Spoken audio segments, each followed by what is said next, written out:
2 సంవత్సరాలు కూటమి ప్రభుత్వం అధికారంలోకి వచ్చిన తర్వాత బయట అన్ని వర్గాలు నిర్లక్ష్యం చేశారు. రైతుల్ని, మహిళల్ని, విద్యార్థుల్ని, కార్మికుల్ని ప్రతి ఒక్కరిని గారు నిర్లక్ష్యం చేశారు. చివరిగా వైద్య విభాగాన్ని గారు ఈరోజు నిర్లక్ష్యానికి గురవుతాను. దాదాపుగా 2 సంవత్సరాల నుంచి, మరీ ముఖ్యంగా గత సంవత్సరం నుంచి వెంటిలేటర్లు కావాలని చెప్పని అక్కడ డాక్టర్లు బతిలాడుతుంటే ఈ రోజుకి దాని దిక్కు దేవనం లేదు. ఒక్కరి గారు పట్టించుకునే వాళ్ళు లేరు. దాదాపుగా 100 వెంటిలేటర్లు కావాలని జరిగితే ఈరోజు చివరికి 25 వెంటిలేటర్లు గారు పెట్టలేని పరిస్థితి ఈరోజు ఈ యొక్క కూటమి ప్రభుత్వంలో ఉంది. అదేవిధంగా సూపర్ స్పెషాలిటీ బ్లాక్లో ఏసీలు పనిచేయక చివరిగా ఏసీలకి మరమ్మతులు కూడా చేయలేని పరిస్థితి ఈరోజు ఈ యొక్క కూటమి ప్రభుత్వంలో గవర్నమెంట్ హాస్పిటల్లో ఉంది.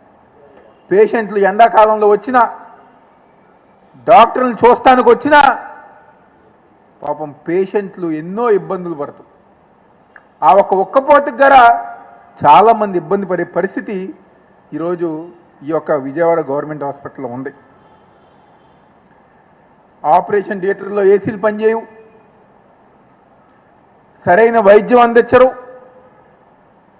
సరైన సౌకర్యాలు లేవు. ఎటువంటి కార్యక్రమాలు గారు చేయకుండా ఈరోజు చంద్రబాబు గారేమో ఢిల్లీ కానివ్వండి, లేకపోతే అన్ని రాష్ట్రాలు ఆయన తిరుగుతారు. లోకేష్ గారు ఎక్కడికి వెళ్తారో ఆయనకు తెలీదు. కూటమిలో ఉన్న నాయకులు ఏ రోజు ఆంధ్రప్రదేశ్ వస్తారో, లేకపోతే ఏ రోజు హైదరాబాద్లో ఉంటారో వాళ్ళకు గారు తెలియని పరిస్థితి ఈరోజు ఈ రాష్ట్రంలో ఉంది. ఎవరు ఇబ్బంది పడుతున్నారా అంటే మీకు ఓటేసిన జనాభా, ఈ రాష్ట్ర ప్రజలు ఇబ్బంది పడే పరిస్థితి ఈరోజు ఈ యొక్క రాష్ట్రంలో ఉంది అని చెప్పి సందర్భంగా పనిచేసే ఉద్యోగస్తులు కానివ్వండి, క్లీనింగ్ స్టాఫ్ కానివ్వండి, హాస్పిటల్స్లో ఎవరైతే హెల్పర్స్గా ఉంటారో ఈరోజు వాళ్ళం గారు పెట్టలేని పరిస్థితి ఉంది. మొన్న ఈ మధ్య మనందరం గారు చూసాం, ఒక బ్లాక్ నుంచి ఇంకొక బ్లాక్కి పేషెంట్ని తరలించాలంటే కుటుంబ సభ్యులు తీసుకెళ్తున్నారు. స్ట్రెచ్చర్ మీద కుటుంబ సభ్యులు తీసుకెళ్లే పరిస్థితి ఈరోజు గవర్నమెంట్ హాస్పిటల్లో ఉంది. మీకు నిజంగా పరిపాలన తెలియాలన్నా, పరిపాలన ఎలా చేయాలని నేర్చుకోవాలన్నా మమ్మల్ని చూసి నేర్చుకోండి, మా జగన్మోహన్ రెడ్డి గారిని చూసి నేర్చుకోండి. 5 సంవత్సరాల అధికారంలో ఉన్నప్పుడు వైద్య శాఖని అన్ని విధాలుగా ముందుకు తీసుకెళ్లిన గొప్ప నాయకుడు ఎవరు ఉన్నారంటే అది మా నాయకుడు వైఎస్ జగన్మోహన్ రెడ్డి గారు. ఏ రోజు ఇలాంటి సంఘటనలు జరగల. కుక్కల అవయవాలు తినటం కానివ్వండి, ఎలుకలు చిన్నపిల్లల్ని కొరకటం కానివ్వండి, ఇలాంటివన్నీ ఎప్పుడు చూసాం? 2014 నుంచి 19 ఏమో ఎలకల బాధ, ఈరోజు మళ్ళీ 24 నుంచి 29 ఏమో కుక్కలు. ఈరోజు గవర్నమెంట్ హాస్పిటల్లో అక్కడే మనుషులు తిరుగుతున్న చోట, పేషెంట్లు తిరుగుతున్న చోట కుక్కలు ఉండి అవయవాలను లాక్కుని తినే పరిస్థితి ఈరోజు ఒక కూటమి ప్రభుత్వంలో ఉంది. గుండె సర్జరీలు కావాలి, బైపాస్ చేయాలంటే గుంటూరు వెళ్లాల్సిన పరిస్థితి.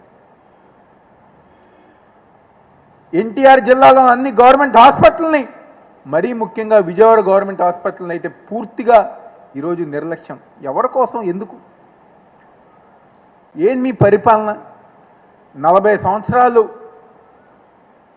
మాకు అనుభవం ఉందని చెప్పని ఈరోజు డబ్బా కొట్టుకుంటూ దేశమంతా తిరుగుతూ చివరికి ఒక గవర్నమెంట్ హాస్పిటల్ గారు సరిగ్గా చూసుకోలేని పరిస్థితి ఈరోజు ఒక కూటమి ప్రభుత్వంలో ఉంది.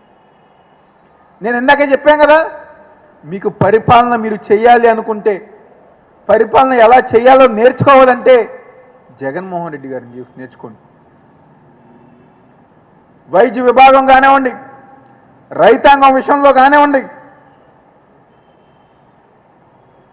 సంక్షేమం చేసే విధానంలో కానివ్వండి, అభివృద్ధి కార్యక్రమాలు చేసే విధానంలో కానివ్వండి, దమ్ముగా ధైర్యంగా 5 సంవత్సరాలు ప్రజానికానికి మంచి చేసే విధంగా పరిపాలించిన నాయకుడు మా నాయకుడు వైఎస్ జగన్మోహన్ రెడ్డి గారు.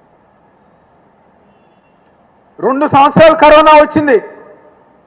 ఆ రోజు కరోనా వచ్చినప్పుడు ఇదే గవర్నమెంట్ హాస్పిటల్లో జగన్మోహన్ రెడ్డి గారి స్వయాన ఆయన పర్యవేక్షణలో లక్షలాది మంది ప్రజలు ప్రాణాలు కాపాడిన గొప్ప నాయకుడు వైఎస్ జగన్మోహన్ రెడ్డి గారు. ఆ రోజు గవర్నమెంట్ హాస్పిటల్ ఏ విధంగా పనిచేసింది, ఆ రోజు గవర్నమెంట్ హాస్పిటల్స్ ఏ విధంగా ప్రజానికానికి వైద్యం అందించారు, ఈరోజు మీ యొక్క పరిపాలనలో ఏ విధంగా ప్రజానికానికి వైద్యం అందిస్తున్నారు, ఏ విధంగా పాపం రోగులు ఇబ్బంది పడుతున్నారు ఒక్కసారి చూసుకోండి.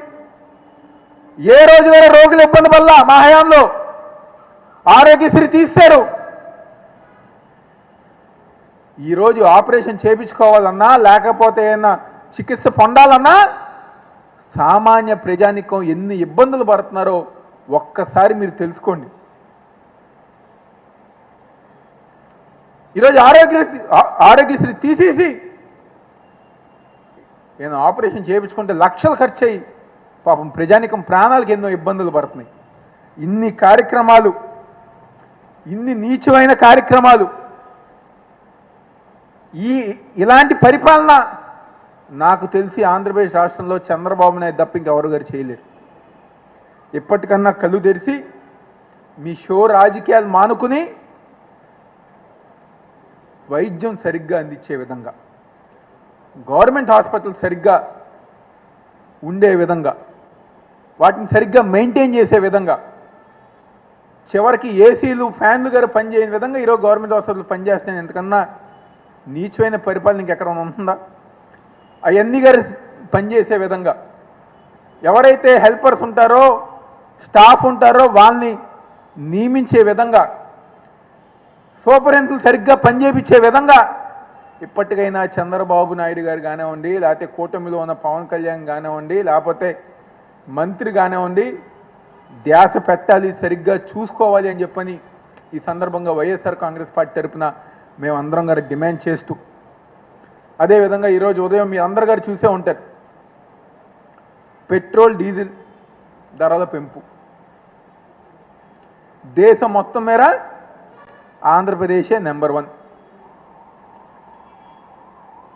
ఈరోజు మేము అడుగుతున్నాం నారా లోకేష్ని, ఆ రోజు పాదయాత్ర చేసేటప్పుడు లోకేష్ బాధ్యత, పెట్రోల్ డీజిల్ పెంచము అని చెప్పని మాటలు చెప్పిన నారా లోకేష్ ఈరోజు ఏమయ్యారు అని చెప్పని ఈరోజు వైఎస్ఆర్ కాంగ్రెస్ పార్టీ తరఫున మేము అందరం డిమాండ్ చేస్తాం. ఏమైపోయినాయి ఆ హామీలు? పాదయాత్ర చేసినప్పుడు ఎన్నో గొప్ప హామీలు చెప్పారు కదా, ఏమైపోయినాయి ఆ హామీలని? ఈరోజు రాష్ట్ర ప్రజానికానికి ఏం సమాధానం చెప్తారు? ఈరోజు కేంద్రంలో ముఖ్య పాత్ర పోషిస్తున్న తెలుగుదేశం పార్టీ ఉంది కదా, రాష్ట్ర ప్రజానికానికి ఈ పెట్రోల్ డీజిల్ మీద ఏం సమాధానం చెప్తారని చెప్పి ఈరోజు నారా లోకేష్ని, అదేవిధంగా నారా చంద్రబాబు నాయుడు ఈరోజు వైఎస్ఆర్ కాంగ్రెస్ పార్టీ తరఫున మేము క్వశ్చన్ చేస్తున్నాం. మీరు ఈ యొక్క ప్రజా వ్యతిరేక కార్యక్రమాలు, గ్యాస్ ధరలు పెంచుతున్నారు, కరెంటు ధరలు పెంచుతున్నారు, ఈరోజు ఏదైతే నిత్యావసర సరుకులు ఉన్నాయో వాటి ధరలు గారే పెంచుతున్నారు, ఈరోజు పెట్రోల్ డీజిల్ ధరలు గారే పెరిగినాయి. కాబట్టి ఇవన్నీ గారా వీటి మీద శ్రద్ధ పెట్టి తగ్గించే విధంగా ఈరోజు ఇప్పుడున్న ప్రభుత్వం ముందుకెళ్లాలని చెప్పని, లేదన్న పక్షంలో ఈరోజు వైఎస్ఆర్ కాంగ్రెస్ పార్టీ తరపున ప్రజానికానికి అండగా మద్దతుగా మేము ఉంది. రాబోయే రోజుల్లో మీ మెడలు వంచే విధంగా, మీకు బుద్ధి తీసుకొచ్చే విధంగా మేము ముందుకెళ్ళి పోరాటం చేస్తాం సందర్భంగా చెప్తూ సెలవు తీసుకుంటున్నాం.